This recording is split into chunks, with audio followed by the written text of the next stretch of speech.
ঈদের সালাত মসজিদে পড়া যাবে না, ঈদগাহে পড়তে হবে, মাঠে পড়তে হবে ঈদের সালাত। হ্যাঁ, বৃষ্টি হলে সেটা আলাদা ব্যাপার, মসজিদে পড়লে কোনো সমস্যা নেই, যদিও হাদিসটা জয়ীফ, কিন্তু মসজিদে পড়তে পারবে বৃষ্টির কারণে। কিন্তু নর্মালি এইভাবে ঈদের সালাত, আমি ভাই বোনদেরকে বলবো ঈদের সালাত কেউ মসজিদে পড়বেন না, আপনারা ঈদের সালাত মাঠে পড়বেন, ওই জায়গায় যাবেন, প্রয়োজনে 10 কিলোমিটার দূরে চলে যান, তবুও ফরজ ইবাদতটা ঠিক মতো করে আসেন।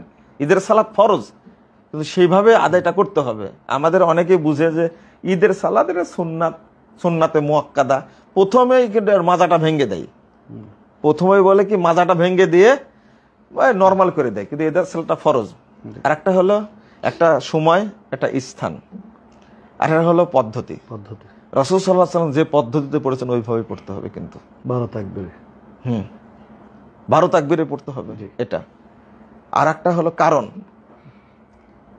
কারণটা ঈদের সালাত যদি আপনি পড়েন যে আমার একটু ব্যস্ততা আছে, ঝামেলা আছে, তো আমি রমাজানের আগে ঈদটা করে নিই, তারপরে রোজা পালন করে সৌদি আরব চলে যাব, এটা কিন্তু করলে হবে না। এটা ঈদুল আজহা কিসের? কুরবানির কারণে। আর ঈদুল ফিতর কি জন্য? রমাজানের কারণে।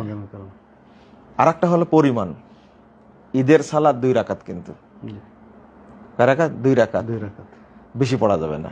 বেশি পড়লে সমস্যা কি? সমস্যা 4 রাকাত পড়ে নেব, 4 রাকাত পড়লে এটাই 20 রাকাত পড়তে পারছি।